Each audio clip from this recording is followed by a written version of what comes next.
and we don't know when we're going to die. And within that time span, there are some things that we have to do. In order for us to find out what we have to do, we have to go back to the Creator of the heavens and earth to find out what is that thing that we have to do. Now I'd like to ask the question. This is a rhetorical question that we won't inshallah attack you with. I'd like to ask a question that I don't want you to answer if you're non-Muslim. I'd like you to answer it in your mind. How many of you in your mind, and you raised the hand in your mind, how many of you thought that Islam was this stuff that you hear Louis Farrakhan talking about? How many of you thought that Islam was this stuff that the 5%ers are talking about? How many of you thought that Islam was what the Moorish American Science Temple, I don't know if they had that down here, but the Moorish American Science Temple, Noble Drew Ali's people, was Islam? How many of you thought that that stuff that you see in Iran, that Khomeini used to be about, was Islam? Probably some of you would say, yes, in my mind. You would raise your hand in your mind, you would say, oh yeah, I just thought Farrakhan's group was another sect of Muslims. Well, I'm here to tell you, we're here to tell you today, that this isn't Islam. That Islam is not wearing a bow tie and selling bean pies. That Islam is not having your wife walk behind you 5 or 10 paces. That Islam is not Saddam Hussein or Muammar Gaddafi. That Islam is not blowing up the World Trade Center. That Islam is not any of those things that people, out of their ignorance or intentionally, try to make Islam seem it is. Islam is the natural way of life that every single human being has to accept and follow, and if they follow Islam, if they accept Islam, if you become a Muslim, then you will receive salvation, you will receive the most greatest of rewards, which is to see the face of your Lord,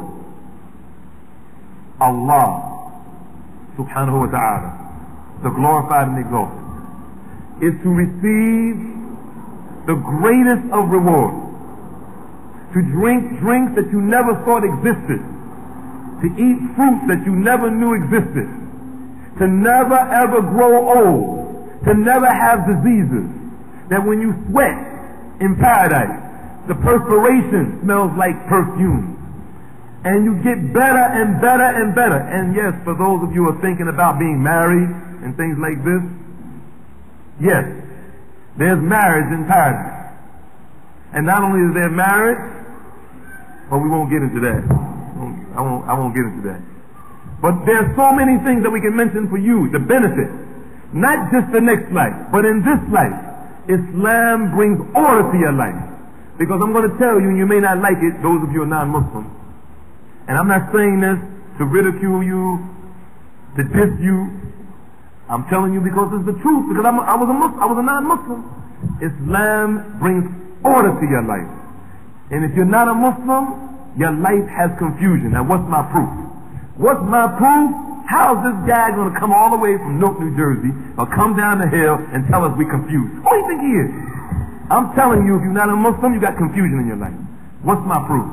My proof is that if you're not connected to the Creator of the heavens and the earth, and you are worshiping Him the way He ordered you to worship Him, if you're not worshiping Him the way He ordered you to worship Him, and worshiping Him alone, without going to some intermediary, or some intercessor, calling on some human being, or some rock, or some stone, and I don't think anybody here is going to be worshiping these stones, or no rocks, or no trees, but some of us are doing even worse than that. We're worshiping human beings.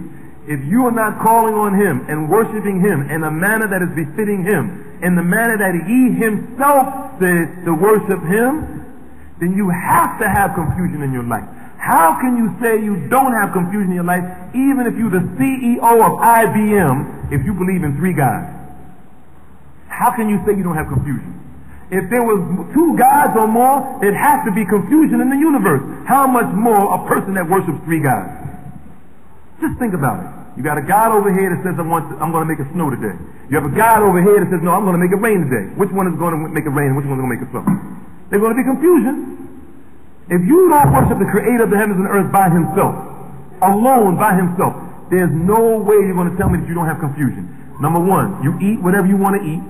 You didn't even find out about the creator who created you and gave you this food before you were born. All these fruits and vegetables, all these fish and animals were already here before you came out of your mother's womb. And now you have the audacity, now that you're not crawling anymore and drinking from your mother's breast milk, you have the audacity now that you become strong and adult-like to wear what you want to wear and eat what you want to eat and sleep with whoever you want to sleep with, and you say this is not confusion?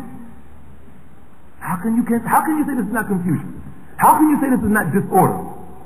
But for the Muslim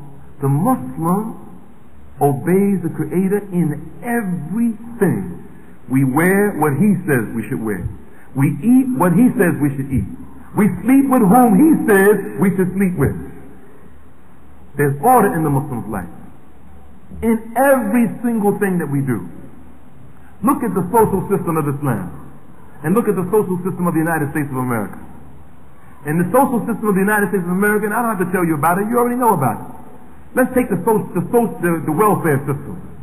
You know and I know, even though you're getting some benefit, a few crumbs from it, and I'm saying a few crumbs, this system stinks.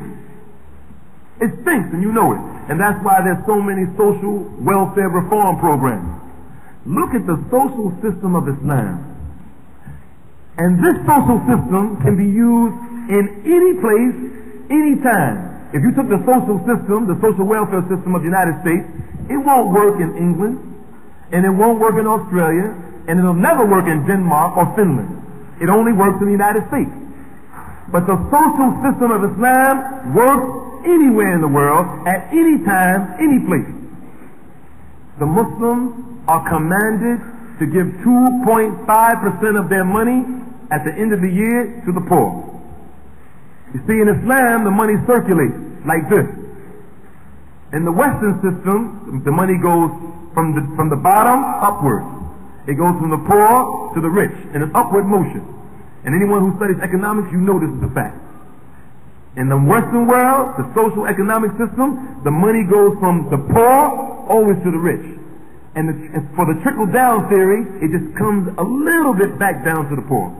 But in Islam, the social system has it that everybody gets a piece, and the person is commanded when they have wealth to give to the poor. And if they don't give to the poor, not like in America, I don't have to give my money. I could be banked up, $50 million in the bank.